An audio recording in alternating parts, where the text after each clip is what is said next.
Hello everyone, good morning, welcome to knowledge account. তোমাদের আজকে food এসআইয়ে আমি ইন্ডিয়ান কনস্টিটিউশন থেকে একটা পার্টিকুলার জায়গা থেকে কিছু কোয়েশ্চেন্স রেখেছি। দেখো, এখান থেকে তোমাদের পিএসসি কিন্তু প্রচুর প্রশ্ন জিজ্ঞাসা করে। প্রিভিয়াস ইয়ারে আমি দেখলাম তোমাদের এই টপিকটা থেকে অনেক প্রশ্ন জিজ্ঞাসা করা হয়েছে, ঠিক আছে? একটু অন্যরকম টপিকটা। তো তোমরা এর আগেরগুলো যারা যারা দেখোনি তারা ফুড এসআইয়ের প্লেলিস্টগুলো দেখো, গিয়ে চেক করো। তোমাদের সংবিধানের আরও আমি ক্লাস দিয়েছিলাম, আর আজকে সন্ধ্যেবেলা তোমাদের আর একটা স্ট্র্যাটেজিকের ক্লাস আমি দিয়ে দেবো, ঠিক আছে? চলো। আচ্ছা, পিডিএফ যারা যারা কালেক্ট করতে পারছো না, তোমরা আমাদের অ্যাপে চলে যাও, বা ডিসক্রিপশন বক্সে তোমাদের লিঙ্ক দেওয়া আছে, ওখান থেকে তোমরা ফেব্রুয়ারি প্রত্যেকটা মান্থলি কারেন্ট অ্যাফেয়ার্স ওখান থেকে কালেক্ট করতে পারবে। দেখো, ইবুক সেকশনে মান্থলি ইবুক বলে লেখা আছে। তো পিডিএফ কেনার সময় তোমরা মোবাইল নাম্বার যেটা দেবে, রেজিস্টার করবে, সেই মোবাইল নাম্বারটা কিন্তু পাসওয়ার্ড হিসেবে ইউজ করে নেবে। আর ফুড এসআইয়ের ফুল লেন্থ টেস্ট, এটাও তোমাদের অ্যাপে টেস্ট সিরিজে অ্যাভেলেবেল রয়েছে, তোমরা ওখান থেকে এটা জয়েন করতে পারবে, অথবা ডিসক্রিপশন বক্সেও তোমাদের লিঙ্ক আছে, ওখানে গিয়ে তোমরা সব লিঙ্ক চেক করো। যদি অসুবিধা হয় অ্যাপের হেল্প চ্যাট সেকশনে জানাও, বা হোয়াটসঅ্যাপে তোমরা চ্যাট করে জানাও। পরিবর্তন ব্যাচে তোমাদের ফুল ফেজে ক্লাস স্টার্ট হয়ে গেছে। আজকেই তোমাদের একটা ক্লাস কিন্তু আছে গণপরিষদ এর সূচনা, যেটা আমাদের সংবিধানের সূচনা বা গণপরিষদ। তোমরা লাইভ ক্লাসগুলো প্রথম থেকে স্টার্ট করো। আজকে থেকে তোমাদের সংবিধানের ক্লাস স্টার্ট হচ্ছে লাইভ। তোমরা করতে চাইলে এটা জয়েন করে নাও, এই কোড ইউজ করে তোমরা 880-তে মাত্র ওটা জয়েন করতে পারবে, যেখানে তোমাদের টোটাল 250টারও বেশি লাইভ ক্লাস হবে, প্রত্যেকটা সাবজেক্টে চ্যাপ্টার ওয়াইজ কনসেপচুয়াল, তার সাথে সাথে শেষকালে এমসিকিউজ, এবং চ্যাপ্টার ওয়াইজ তোমাদের mock test, category wise mock test, full length mock test পুরো পুলিশের পরীক্ষার জন্য তোমাদের এখানে করানো হচ্ছে। এবং প্রত্যেকটা পিডিএফ তোমরা নিজেদের মোবাইল ফোনে ডাউনলোডও করতে পারবে। আরও ডিটেলস জানার জন্য এই নাম্বারগুলোতে যোগাযোগ করে নাও। আর ক্লার্কশিপের প্রিলিমিন এটা তো চলছেই, তোমরা এটাতেও জয়েন করতে পারো। এগুলো সবকটা 15th মার্চ পর্যন্ত এই অফারগুলো ভ্যালিড রয়েছে। তোমরা তার আগে জয়েন করলে এই মিনিমাম প্রাইসগুলো তোমরা এখানে অ্যাভেল করতে পারবে। আর যে কোনো ভিডিও টাইটেলে ক্লিক করে যে তোমরা যে ডেসক্রিপশন বক্স পাও, সেখানে তোমাদের সব লিঙ্ক দেওয়া আছে, এখানে গিয়ে তোমরা লিঙ্কগুলো থেকে জয়েন করো। যদি অসুবিধা হয় অ্যাপের হেল্প চ্যাট সেকশন অথবা এই হোয়াটসঅ্যাপ নাম্বারে চ্যাট করে আমাদের সাথে কথা বলে নাও। দেখো, প্রথম যেটা আমি বলবো সেটা হচ্ছে তোমার পিআইএল বা জনস্বার্থবাহী মামলার ফলে কি হয়। দেখো, একটু ডেপথের প্রশ্নগুলো আছে, কিন্তু তোমরা দেখে যাও, পরীক্ষার জন্য আশা করি এগুলো হেল্পফুল হবে। জনস্বার্থবাহী মামলার ফলে বিচার ব্যবস্থার প্রয়োজনীয়তা বৃদ্ধি পায়। এবার দেখো, এই পিআইএল বা জনস্বার্থ মামলার ব্যাপারটা একটু দেখে নাও। এটার ফুল ফর্ম হচ্ছে তোমার পাবলিক ইন্টারেস্ট লিটিগেশন। ভারতের জনস্বার্থ মামলা 1980 দশক থেকে চালু হয়। প্রত্যেকটা ইনফরমেশানই তোমরা আগে করেছো, অনেক ক্লাসে আমি করিয়েছি, এগুলো জাস্ট রিভিশন চলছে। ন্যাশনাল লিগ্যাল সার্ভিস অথরিটি, যেটা জাতীয় আইনি পরিষেবা কর্তৃপক্ষ, তো সাধারণ জনগণের স্বার্থ বা সাধারণ নাগরিকের আইনি অধিকার ক্ষুণ্ণ হওয়া সংক্রান্ত মামলাগুলোকে বলা হয় জনস্বার্থ মামলা। সংবিধান যখন কার্যকর হয় তখন কার্যকর হওয়ার প্রথমের দিকেই 32 আর 226 অনুচ্ছেদ অনুযায়ী শুধুমাত্র যার অধিকার ক্ষুণ্ণ হয়েছে, শুধুমাত্র সেই ব্যক্তি বা তার পরিবারের লোকজনই কেবল রিট পিটিশন ফাইল করতে পারত। কিন্তু বর্তমানে যারা দরিদ্র রয়েছেন, অজ্ঞ রয়েছেন, এইসব ব্যাপারে বেশি কিছু জানেন না, সামাজিক অর্থনৈতিকভাবে দুর্বল, এইসবের জন্য আদালতের দ্বারস্থ তারা হতে পারছে না, তো তাদের হয়ে যে কোনো সচেতন ব্যক্তি বা সংস্থা জনস্বার্থ মামলা কিন্তু এখন করতে পারেন। নেক্সট, সংবিধানের 22 নম্বর ধারা সুনিশ্চিত করে কোনটা? সংবিধানের 22 নম্বর ধারা সুনিশ্চিত করে গ্রেপ্তার বা আটক সংক্রান্ত নিয়মবিধি। যদি কোনো ব্যক্তিকে গ্রেপ্তার করা হয় তাহলে 22-এর 1 নম্বর অনুচ্ছেদ অনুযায়ী তাকে গ্রেপ্তারের কারণটা জানাতে হবে, এবং 22-এর 1 নম্বর অনুচ্ছেদ অনুসারে গ্রেপ্তার করা ব্যক্তিকে তার পছন্দের আইনজীবীর সাথে পরামর্শ করতে দিতে হবে। 22-এর 2 নম্বর অনুচ্ছেদ অনুযায়ী যদি কোনো ব্যক্তিকে গ্রেপ্তার করা হয় তাহলে তাকে 24 ঘন্টার মধ্যে নিকটবর্তী ম্যাজিস্ট্রেটের কাছে হাজির করতে হবে। নেক্সট, হাইকোর্ট সম্পর্কিত নিম্নলিখিত বিবৃতি দুটি বিবেচনা করো। দেখো, এখানে দুটো তোমাদের বিবৃতি রয়েছে। হাইকোর্টগুলি রাজ্য সরকারের অধীনস্থ এবং তাদের পক্ষে কাজ করে। হাইকোর্টের সমস্ত বিচারপতিগণ সেই রাজ্যের মুখ্যমন্ত্রীর পরামর্শে নিযুক্ত হন। সঠিক উত্তরটা নির্বাচন করতে বলেছে, তো এর মধ্যে আমাদের 1 আর 2 দুটোই ভুল হবে অ্যাকচুয়ালি, ঠিক আছে? দেখো, ভারতীয় সংবিধানের 217 নম্বর অনুচ্ছেদে কি বলা হয়েছে, যে ভারতের প্রধান বিচারপতি রাজ্যের রাজ্যপাল এবং হাইকোর্টের প্রধান বিচারপতির সাথে পরামর্শের পর রাষ্ট্রপতি একটি হাইকোর্টের কোনো একটা বিচারপতিকে নিয়োগ করবে আর কি। ভারতীয় সংবিধানের যে কোনো বিষয় ব্যাখ্যা করার চূড়ান্ত অধিকার রয়েছে কার? সুপ্রিম কোর্টের। এটাও দেখো পিএসসির কোয়েশ্চেন, সবকটাই তোমাদের এখানে ম্যাক্সিমাম পিএসসির কোয়েশ্চেনগুলোই আছে। তো আমি সেটা থেকে তোমাদের এখানে বোঝানোর চেষ্টা করছি, এবং এক্সট্রা কিছু ডিটেলস দিয়ে বোঝানোর চেষ্টা করছি যে এই পজিশনটা থেকেও কিন্তু তোমাদের প্রশ্ন এসেছে, পিএসসি জিজ্ঞাসা করেছে অলরেডি। সুপ্রিম কোর্টকে ভারতীয় রাজনৈতিক ব্যবস্থায় একটি অত্যন্ত গুরুত্বপূর্ণ ভূমিকা অর্পণ করা হয়েছে, এবং এটা সংবিধানের চূড়ান্ত ব্যাখ্যাকারী সুপ্রিম কোর্ট। ভারতের সংবিধানের 13 নম্বর অনুচ্ছেদের অধীনে সুপ্রিম কোর্টকে বিচার বিভাগীয় পর্যালোচনার ক্ষমতা দেওয়া হয়েছে। বিচার বিভাগীয় পর্যালোচনার দ্বারা সুপ্রিম কোর্ট মৌলিক অধিকার রক্ষা করতে এবং সাংবিধানিক বিধান লঙ্ঘনকারী আইন বাতিল করতে পারেন। তাই সুপ্রিম কোর্টকে ভারতীয় সংবিধানের অভিভাবক বলা হয়। সংবিধানের কত নম্বর ধারায় একজন নাগরিক তার মৌলিক অধিকার রক্ষার্থে সুপ্রিম কোর্টের দ্বারস্থ হতে পারেন? 32 নম্বর ধারায়। পার্ট 3-তে উল্লেখিত কোনো অধিকার থেকে যদি কেউ বঞ্চিত হয় তাহলে সংবিধানের 32 নম্বর অনুচ্ছেদের অধীনে সেই ব্যক্তি সুপ্রিম কোর্টের দ্বারস্থ হতে পারে। 32 নম্বর অনুচ্ছেদে সাংবিধানিক প্রতিবিধানের অধিকার রয়েছে, এটা একটা মৌলিক অধিকার। নিম্নলিখিত কোনটি ভারতের বিচার ব্যবস্থার ক্ষেত্রে সত্য? বিচার ব্যবস্থার ক্ষেত্রে সত্য এর মধ্যে হয়ে যাবে মানে অ্যাকচুয়ালি বিচার ব্যবস্থা একটা স্বাধীন প্রতিষ্ঠান আর কি। মৌলিক অধিকার কার্যকর করার দায়িত্ব কোন বিচারালয়ের? মৌলিক অধিকার কার্যকর করার দায়িত্ব সুপ্রিম কোর্ট এবং হাইকোর্টের। কোনো ব্যক্তির যদি মৌলিক অধিকার ক্ষুণ্ণ হয় তাহলে সুপ্রিম কোর্ট 32 নম্বর অনুচ্ছেদে এবং হাইকোর্ট 226 নম্বর অনুচ্ছেদ অনুযায়ী সেই অধিকার বলবৎ করতে পারে। সুপ্রিম কোর্ট প্রধান বিচারপতি ছাড়াও কতজন বিচারপতি থাকে সুপ্রিম কোর্টে? প্রধান বিচারপতি ছাড়াও মোট 33 জন বিচারপতি থাকে। সুপ্রিম কোর্ট প্রতিষ্ঠার সময় একজন প্রধান বিচারপতি আর 7 জন অন্যান্য বিচারপতি ছিলেন। আর সুপ্রিম কোর্ট অ্যামেন্ডমেন্ট অ্যাক্ট 2019-এর দ্বারা সুপ্রিম কোর্টের বিচারপতিদের সর্বাধিক সংখ্যা 31 থেকে বাড়িয়ে 34 মানে 33+1 করা হয়েছে। কোন মামলায় সর্বোচ্চ আদালত এই মর্মে রায়দান করে যে সংসদ ভারতীয় সংবিধানের মূল কাঠামো পরিবর্তন করতে পারবে না? তো এটা করেছিল কেশবানন্দ ভারতী মামলা, যেটা হয়েছিল 1973-তে। এই মামলাতেই সর্বপ্রথম সুপ্রিম কোর্ট মূল কাঠামো তত্ত্ব বা বেসিক স্ট্রাকচার ডক্ট্রিন উপস্থাপন করেছিলেন। 368 নম্বর অনুচ্ছেদ অনুসারে পার্লামেন্টের হাতে সংবিধান সংশোধন করার অসীম ক্ষমতা রয়েছে।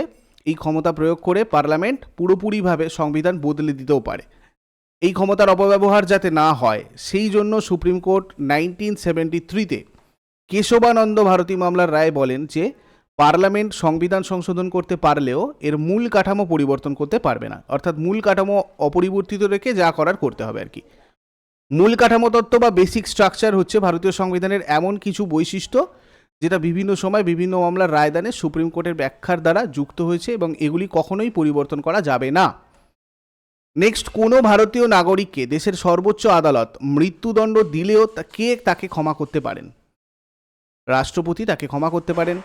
ভারতীয় সংবিধানের 72 নম্বর আর্টিকেলের অধীনে রাষ্ট্রপতি কোনো মৃত্যুদণ্ডপ্রাপ্ত ব্যক্তিকে ক্ষমা, কোনো দোষী সাব্যস্ত ব্যক্তির সাজা কমিয়ে দিতে পারেন, বাতিল বা স্থগিত করতে পারেন।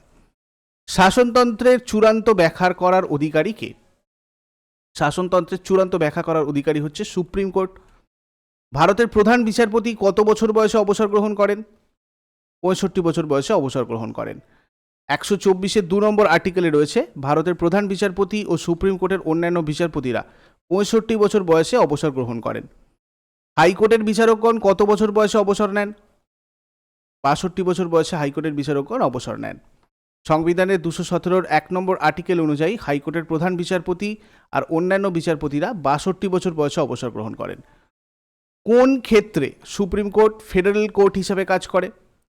ফেডারেল কোর্ট হিসাবে কাজ করে আন্তঃপ্রাদেশিক দ্বন্দ্ব এই ক্ষেত্রটাতে।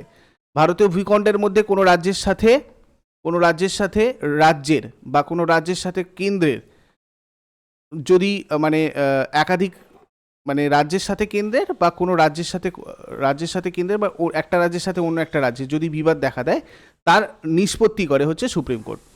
এটা হলো সুপ্রিম কোর্টের মূল এলাকা, অরিজিনাল জুরিসডিকশন। সুপ্রিম কোর্টের কার্যাবলীগুলো আমরা একবার দেখে নিই। দেখো, মূল এলাকা যেটা বলছি অরিজিনাল জুরিসডিকশন, এটা রয়েছে 131 নম্বর আর্টিকেলে। আপিল এলাকা যেটা অ্যাপিলেট জুরিসডিকশন, এটা রয়েছে 132 থেকে 134 নম্বর আর্টিকেলে। পরামর্শদান এলাকা বা অ্যাডভাইজারি জুরিসডিকশন, এটা রয়েছে 143 নম্বর আর্টিকেলে। নির্দেশ, আদেশ বা লেখ জারি করার ক্ষমতা মানে jurisdiction to issue directions, orders and writs, এটা রয়েছে 139 নম্বর আর্টিকেলে। সুপ্রিম কোর্ট 129 নম্বর আর্টিকেল অনুযায়ী অভিলেখ আদালত প্রমাণ রাখার লক্ষ্যে আদালতের রায় এবং অন্যান্য কার্যাবলী নথিভুক্ত করে রাখা মানে কোর্ট অফ রেকর্ডস হিসাবে কাজ করে 129 নম্বর আর্টিকেল অনুযায়ী। সুপ্রিম কোর্ট আদালত অবমাননার জন্য দণ্ড দিতে পারে, contempt of court. Supreme court তার নিজের রায় পর্যালোচনা করতে করতে পারে, এটা হচ্ছে 137 নম্বর আর্টিকেলে রয়েছে। নেক্সট, হাইকোর্টের বিচারপতি হওয়ার যোগ্যতা। হাইকোর্টের বিচারপতি হওয়ার যোগ্যতা হচ্ছে হাইকোর্টে 10 বছর অ্যাডভোকেট হিসেবে কাজের অভিজ্ঞতা থাকতে হবে। ভারতীয় সংবিধানের 217 2 নম্বর অনুচ্ছেদ অনুসারে হাইকোর্টে একজন বিচারপতি হিসাবে নিযুক্ত হওয়ার জন্য কোনো ব্যক্তিকে ভারতীয় ভূখণ্ডের মধ্যে অন্তত 10 বছর কোনো বিচার বিভাগীয় পদে থাকতে হবে, বা অন্তত 10 বছর কোনো হাইকোর্ট কিংবা এক ধরনের 2 বা ততোধিক আদালতে একাধিক্রমে অ্যাডভোকেট হিসেবে কাজ করতে হবে। কেন্দ্রীয় সরকার ও রাজ্য আইনসভার মধ্যে সংবিধান প্রদত্ত ক্ষমতা বা আইন সংক্রান্ত বিরোধ নিষ্পত্তির জন্য বিষয়টিকে বিচার আর উক্ত বিষয়টিতে রায়দানের ক্ষেত্রে সুপ্রিম কোর্টকে ভারতীয় সংবিধান প্রদান করেছে। কি প্রদান করেছে? Original jurisdiction. নিম্নে বর্ণিত মামলাগুলির মধ্যে কোন মামলায় সুপ্রিম কোর্ট রায় প্রদান করেছিল যে কোনো রাজ্যের সংবিধানের 356 নম্বর ধারা অনুযায়ী রাষ্ট্রপতি শাসন জারি করা প্রায় অসম্ভব হয়ে উঠেছে? এটা এস.আর. বোমাই বনাম ভারত সরকারের মামলা, কর্ণাটক রাজ্য সম্পর্কিত। ভারতের সংবিধানের পার্ট তোমার হচ্ছে 18-এ জরুরি অবস্থা সম্পর্কিত বিধি রয়েছে। ভারতের রাষ্ট্রপতির হাতে 3 ধরনের জরুরি অবস্থা জারি করার ক্ষমতা প্রদান করা হয়েছে। এক হচ্ছে জাতীয় জরুরি অবস্থা বা ন্যাশনাল এমার্জেন্সি, 352 নম্বর আর্টিকেলে রয়েছে। রাজ্যভিত্তিক জরুরি অবস্থা বা স্টেট এমার্জেন্সি 356 নম্বর আর্টিকেলে রয়েছে। আর অর্থনৈতিক জরুরি অবস্থা ফিনান্সিয়াল এমার্জেন্সি 360 নম্বর হচ্ছে তোমার আর্টিকেলে রয়েছে। রাজনৈতিক জরুরি অবস্থাকে রাষ্ট্রপতি শাসনও কিন্তু বলা হয়, স্টেট এমার্জেন্সি। সুপ্রিম কোর্টের অধিকার আছে কোনো বিষয়ে রাষ্ট্রপতিকে পরামর্শ দেওয়ার যদি, এখানে দেখো 4টে অপশন, ভালো করে পড়ো। সুপ্রিম কোর্ট মনে করে এই পরামর্শদানের প্রয়োজনীয়তা আছে, রাষ্ট্রপতি নিজে সুপ্রিম কোর্টে পরামর্শ দিতে বলেন, কোনো কারণে সংকটাপন্ন হয়ে দেশের ঐক্য আর অখণ্ডতা, আর কোনো কারণে নাগরিকদের মৌলিক অধিকার খর্ব করার বা চেষ্টা করার প্রয়াস। এর মধ্যে আমাদের এই অপশন বিটা হয়ে যাচ্ছে কারেক্ট আনসার। রাষ্ট্রপতি নিজে সুপ্রিম কোর্টে পরামর্শ দিতে বলেন। রাষ্ট্রপতি ভারতীয় সংবিধানের 143 নম্বর আর্টিকেল অনুযায়ী আইন বা কোনো তথ্য নিয়ে জটিলতার প্রশ্নে ভারতীয় সুপ্রিম কোর্টের কাছে পরামর্শ চাইতে পারেন। সুপ্রিম কোর্টের দেওয়া পরামর্শ রাষ্ট্রপতি মানতে বাধ্য নন। হাইকোর্টের বিচারপতিদের নিযুক্ত করেন কে? হাইকোর্টের বিচারপতিদের নিযুক্ত করে রাষ্ট্রপতি। নিম্নলিখিত কোন তালিকায় হাইকোর্ট সংক্রান্ত বিষয়সমূহ অন্তর্ভুক্ত রয়েছে? কেন্দ্রীয় তালিকায়। হাইকোর্ট কোনো রাজ্যের সর্বোচ্চ আদালত হয়। সংবিধানের 214 নম্বর আর্টিকেল অনুযায়ী প্রতিটি অঙ্গরাজ্যের জন্য একটি হাইকোর্ট গঠিত হয়। সুপ্রিম কোর্ট আর হাইকোর্টের বিচারপতিদের শপথ বাক্য পাঠ করান কে? রাষ্ট্রপতি, রাজ্যপাল। মানে সুপ্রিম কোর্টের বিচারপতিদের রাষ্ট্রপতি, হাইকোর্টের বিচারপতিদের রাজ্যপাল শপথ বাক্য পাঠ করান। 124-এর 6 নম্বর আর্টিকেল অনুযায়ী রাষ্ট্রপতি সুপ্রিম কোর্টের বিচারপতিদের এবং 219 নম্বর অনুচ্ছেদের অনুসারে রাজ্যের রাজ্যপাল হাইকোর্টের বিচারপতিদের শপথ বাক্য পাঠ করান। 2 বা ততোধিক রাজ্য আর কেন্দ্রশাসিত অঞ্চলের জন্য একই হাইকোর্ট স্থাপন করা যায়। এটা কার দ্বারা করা যায়? সংসদ দ্বারা। সংবিধানের 214 নম্বর আর্টিকেল অনুযায়ী প্রতিটি অঙ্গরাজ্যের জন্য একটি হাইকোর্ট গঠিত হয়, তবে এই সংসদ আইন প্রণয়ন করে 2 বা তার থেকে বেশি রাজ্য এবং কেন্দ্রশাসিত অঞ্চলের জন্য একটি হাইকোর্ট গঠন করতে পারে। কলকাতা হাইকোর্টের পশ্চিমবঙ্গ দ্বারা অন্য কোন এলাকার মামলা নিষ্পত্তি করার অধিকার আছে? আন্দামান আর নিকোবর দ্বীপপুঞ্জ। কলকাতা হাইকোর্ট সম্পর্কে একটু দেখো। এটা হচ্ছে ভারতের প্রাচীনতম হাইকোর্ট। 1861 সালের ইন্ডিয়ান হাইকোর্টস অ্যাক্টের মাধ্যমে 1862 সালের 1 জুলাই কলকাতা হাইকোর্ট স্থাপিত হয়। সেই সময় এই হাইকোর্টের নাম ছিল High Court of Judicature at Fort William. আর বর্তমানে সমগ্র পশ্চিমবঙ্গ রাজ্য এবং কেন্দ্রশাসিত অঞ্চল আমাদের আন্দামান আর নিকোবর দ্বীপপুঞ্জ যাবতীয় বিচার কার্য কিন্তু এই কলকাতা হাইকোর্টে হয়।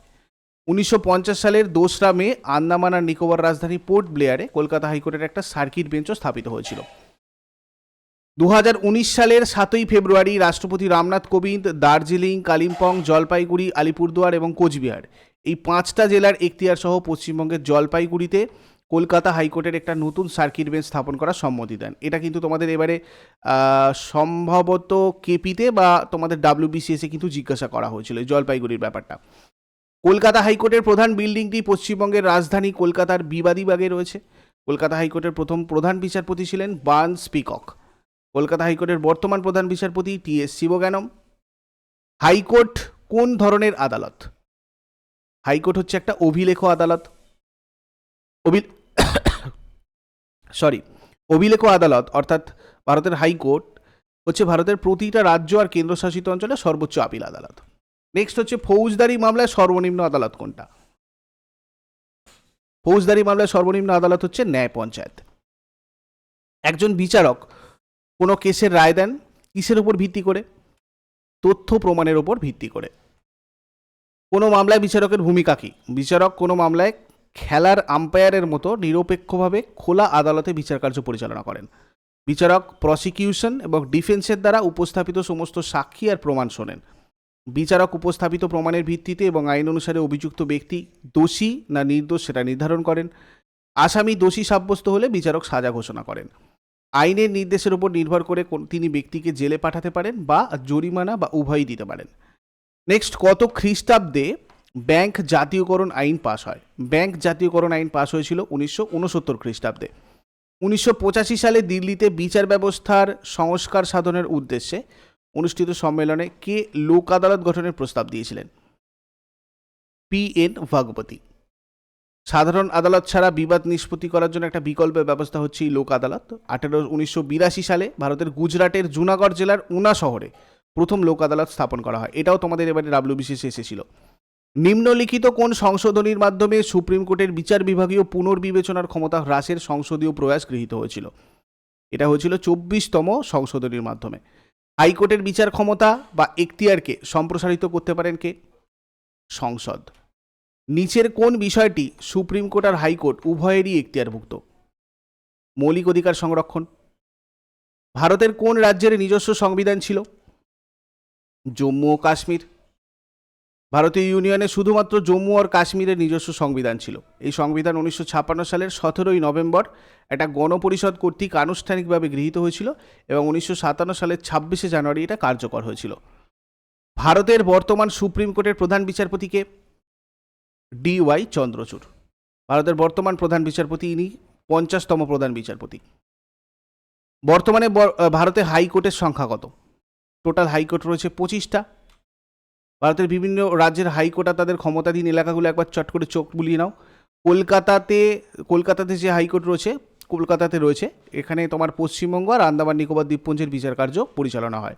প্রতিষ্ঠা সালগুলো তোমাদের এখানে দেওয়া রয়েছে। বোম্বেটাও তোমার মুম্বাইয়ে। এখানে মহারাষ্ট্র, গোয়া, দাদরা নগর হাভেলি, দমন দিউ এগুলোর বিচার কার্য হয়। 1862 সালে এস্টাবলিশড হয়েছিল। মাদ্রাজের হাইকোর্ট চেন্নাইয়ে রয়েছে, মাদ্রাজ হাইকোর্ট, যেখানে তামিলনাড়ুর পুদুচেরির বিচার কার্য পরিচালনা হয় এবং 1862 সালে এটাও কিন্তু প্রতিষ্ঠিত হয়।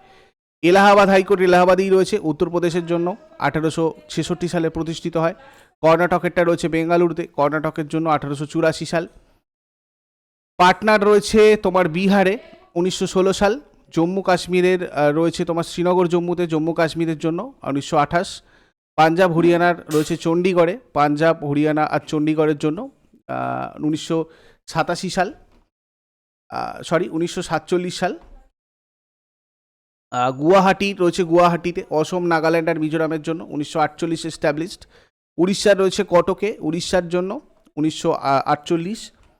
এছাড়া তোমার রাজস্থানের রয়েছে যোধপুরে, রাজস্থানের জন্য 1949। তেলেঙ্গানার রয়েছে হায়দ্রাবাদে, তেলেঙ্গানার জন্য 1954। মধ্যপ্রদেশে রয়েছে জব্বলপুরে, মধ্যপ্রদেশের জন্য 1956-তে। কেরলের রয়েছে কোচিতে, কেরালা লাক্ষাদ্বীপের জন্য 1958-তে এস্টাবলিশড। গুজরাটের রয়েছে আমেদাবাদে, গুজরাটের জন্য 1960 সালে। দিল্লি রয়েছে নিউ দিল্লিতে, দিল্লির জন্য 1966-তে। হিমাচল প্রদেশে রয়েছে সিমলাতে, হিমাচল প্রদেশের জন্য 1971-এ। এছাড়া সিকিমের রয়েছে গ্যাংটকে, সিকিমের জন্য 1975। ছত্তিশগড়ের রয়েছে বিলাসপুরে, ছত্তিশগড়ের জন্য 2000। উত্তরাখণ্ড নৈনিতাল, উত্তরাখণ্ড 2000। ঝাড়খণ্ডের রয়েছে রাঁচিতে, ঝাড়খণ্ডের জন্য 2000 সালে এস্টাবলিশড। এছাড়া 2013-তে 3টে হয়েছিল, ত্রিপুরা, মেঘালয়, মণিপুর। ত্রিপুরারটা রয়েছে আগরতলায়, মেঘালয়টা রয়েছে শিলংয়ে, মণিপুরটা রয়েছে ইম্ফলে। এগুলো প্রত্যেকটা আলাদা আলাদা ইন্ডিভিজুয়াল স্টেটের জন্য। আর অন্ধ্রপ্রদেশেরটা রয়েছে অমরাবতীতে, লাস্ট আমরা দেখেছি 2019-এ, এটা তোমার অন্ধ্রপ্রদেশের জন্য। নেক্সট, নিম্নলিখিত কোন আইনের দ্বারা ভারতে প্রথম সুপ্রিম কোর্ট প্রতিষ্ঠিত হয়েছিল? তো এটা হয়েছিল 1773 সালের রেগুলেটিং আইন, রেগুলেটিং অ্যাক্ট দ্বারা। 1774 সালের রেগুলেটিং অ্যাক্ট 1773-এর অধীনে কলকাতার ফোর্ট উইলিয়ামে একজন প্রধান বিচারপতি আর 3 জন অন্যান্য বিচারপতি নিয়ে সুপ্রিম কোর্ট প্রতিষ্ঠিত হয়। স্যার এলিজা ইম্পে সুপ্রিম কোর্টের প্রধান বিচারপতি হিসেবে নিযুক্ত হন। সুপ্রিম কোর্টের বিচারপতিদের বেতন নির্ধারণ করে কে?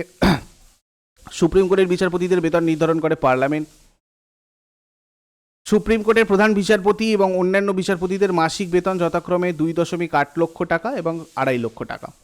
এছাড়াও তারা অবসরকালীন পেনশন, অন্যান্য ভাতা এবং বিনা খরচে সরকারি আবাসনে বসবাসের সুযোগ পান। সংবিধানের 125 নম্বর আর্টিকেল অনুযায়ী সংসদ আইন প্রণয়নের মাধ্যমে সুপ্রিম কোর্টের বিচারপতিদের বেতন নির্দিষ্ট করে, যেটা সংবিধানের 2য় তফসিলে উল্লেখিত রয়েছে। নিম্নলিখিত কোন বিষয়টি সুপ্রিম কোর্টের রায়দানের ক্ষেত্রে সঠিক? সুপ্রিম কোর্টের রায়দানের ক্ষেত্রে সঠিক মানে হচ্ছে এইটা, দেখো, এটা রায়দান পরিবর্তন করতে পারে। বাদ বাকিগুলো একবার দেখে নাও কেন ভুল হচ্ছে। এটা রায়দান পরিবর্তন করতে পারে না, কেবলমাত্র প্রধান বিচারপতি রায়দান পরিবর্তন করতে পারে, কেবলমাত্র আইন মন্ত্রক রায়দান করতে পারে। এগুলো সব করা ভুল। কেননা সংবিধানের 137 নম্বর অনুচ্ছেদ অনুসারে ভারতীয় ভূখণ্ডের মধ্যে শুধুমাত্র সুপ্রিম কোর্ট তার নিজের দেওয়া পূর্ববর্তী রায়কে পরিবর্তন করতে পারে। তাই সুপ্রিম কোর্টকে সেলফ কারেক্টিং বডি বলা হয়। হাইকোর্টের প্রধান বিচারপতি নিযুক্ত হন কার দ্বারা? রাষ্ট্রপতি দ্বারা। ভারতীয় সংবিধানের জিম্মাদার কে? কাস্টোডিয়ান। ভারতীয় সংবিধানের কাস্টোডিয়ান হচ্ছে সুপ্রিম কোর্ট। বিচার বিভাগকে সংবিধানের অভিভাবক তৈরি করে বিচার বিভাগীয় পর্যালোচনা। কোনো মামলাকে ভারতের যে কোনো জায়গায় স্থানান্তর করার অধিকার আছে কার? সুপ্রিম কোর্টের। সুপ্রিম কোর্টকে একটা রাজ্যের হাইকোর্ট থেকে অন্য রাজ্যের হাইকোর্টে বা অধস্থন আদালত থেকে অন্য রাজ্যের হাইকোর্ট কোনো দেওয়ানি বা ফৌজদারি মামলা সরাসরি স্থানান্তর করার ক্ষমতা দিয়েছে। হেবিয়াস কর্পাস শব্দটির সাথে মানে সঠিক ব্যঞ্জনাটা কি? হেবিয়াস কর্পাস এর সঠিক অর্থ হচ্ছে কোনো ব্যক্তিকে সশরীরে হাজির করা। ভারতীয় সুপ্রিম কোর্টে বিচারকদের সংখ্যা বৃদ্ধির ক্ষমতা কেবলমাত্র নিহিত আছে কার উপরে? সংসদের উপরে। ভারতের সংসদ আইন প্রণয়নের মাধ্যমে সুপ্রিম কোর্টের এখতিয়ার সংগঠিত করার এবং সুপ্রিম কোর্টের ক্ষমতা পরিবর্তন করতে পারে। সংসদ সুপ্রিম কোর্টের বিচারকের সংখ্যা বৃদ্ধি বা হ্রাসও করতে পারে। ভারতীয় দণ্ডবিধির কোন ধারায় ব্যভিচার সংক্রান্ত আইনের উল্লেখ রয়েছে? 497 ধারায়। Joseph Shine v Union of India 2019-এর মামলায় সুপ্রিম কোর্ট ব্যভিচারকে শাস্তিযোগ্য নয় বলে ঘোষণা করেছিলেন এবং সুপ্রিম কোর্ট সেই রায়ে আইপিসি 497 নম্বর ধারাকে অসাংবিধানিক বলে ঘোষণা করেছিল। কোন রাজ্যে জেলা জজ নিযুক্ত হয়?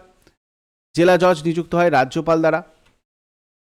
রাজ্যপাল হাইকোর্টের সাথে পরামর্শ করে কোনো জেলা জজকে নিযুক্ত করেন।